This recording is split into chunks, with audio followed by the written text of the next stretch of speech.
तर तिथं कोल्हापूर मनपा निवडणुकीमध्ये सगळ्याच पक्षात बंडखोरी दिसतीये। 81 जागांकरता तब्बल 818 उमेदवारांचे अर्ज दाखल आहेत। महायुतीत भाजप 36, शिवसेना 30, राष्ट्रवादीला 15 जागा आहेत। मवियात काँग्रेसचे 76 उमेदवार आहेत, तर ठाकरेंच्या सेनेकडे 6 जागा आहेत। अधिक माहिती घेण्याकरता थेट जाऊया आपले प्रतिनिधी सतेज औंधकर यांच्याकडे। सतेज, आता ही सगळी परिस्थिती पाहिल्यानंतर कोल्हापूरमध्ये काही बंडोबांनी डोकं वर काढलंय का? काय नेमकं? कारण सगळ्याच पक्षात बंडखोरी दिसतीये। 81 जागांकरता तब्बल 818 उमेदवारांनी अर्ज दाखल केलेले आहेत।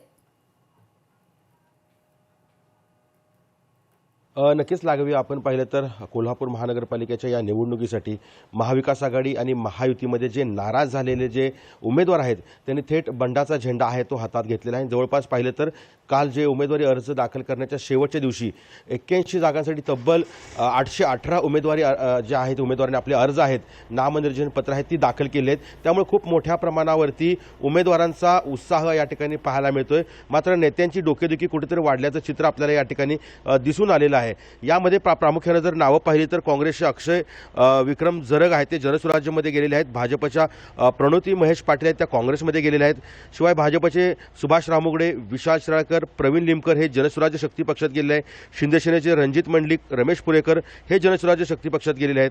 तर उद्धव सेनेच्या दत्ताजी टिपुगडे हे काँग्रेसमध्ये गेलेत आणि उद्धव सेनेच्या उपजिल्हा संघटिका आहेत स्मिता सावंत यांनी अपक्ष अर्ज दाखल केलेला आहेत।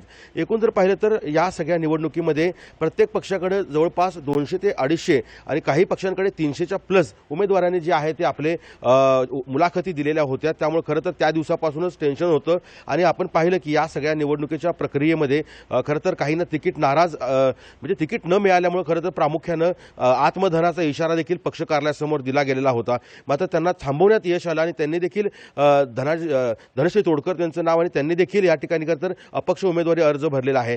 अनेकांनी खरं तर हे सगळे बंड केलेलं आहे ते आता थंड कसं होणार आणि नेत्यांची प्रचंड अशी कसोटी या ठिकाणी लागणार आहे। कारण आज जरी छाननी असली तरी उद्या माघार घ्यायचा दिवस आहे। त्यामुळं काही दिवसच जे आहेत ते आता शिल्लक राहिलेले आहेत। त्यामुळं या सगळ्या निवडणुकीमध्ये पाहिलं तर काँग्रेस नेते सतेज पाटील असतील, इकडे धनंजय महाडिक असतील, हसन मुश्रीफ असतील, या नेत्यांची मात्र चांगलीच कसोटी लागणार आहे। कारण हे जरी एकाच प्रभागामध्ये 4 सदस्यांना निवडून देण्याची ही पहिल्यांदाच कोल्हापुरातली जी ही सगळी निवडणूक आहे त्यामुळे नेत्यांचा खूप मोठा कस लागणार आहे। कारण जोपर्यंत हे बंड थांबत नाही तोपर्यंत क्रॉस वोटिंगचा जो धोका आहे तो खूप मोठ्या प्रमाणावरती होतो। कारण पॅनल टू पॅनल मतदान या ठिकाणी होत नाही, माणूस बघून या ठिकाणी उमेदवार बघून या ठिकाणी मतदान होतं। कारण 5 वर्षाचा त्याचा संपर्क असतो। काहींनी 10-10, 15-15 वर्ष हयात जी आहे त्यांची काहींनी काँग्रेससाठी असेल, भाजपसाठी असेल, शिंदे सेनेसाठी असेल घालवलेली आहे। मात्र या बंडांना आता कसं थंड करणार याकडे खरं तर सर्वांचं लक्ष लागले। खरं तर पुढची देखील महत्त्वाची बातमी आहे जी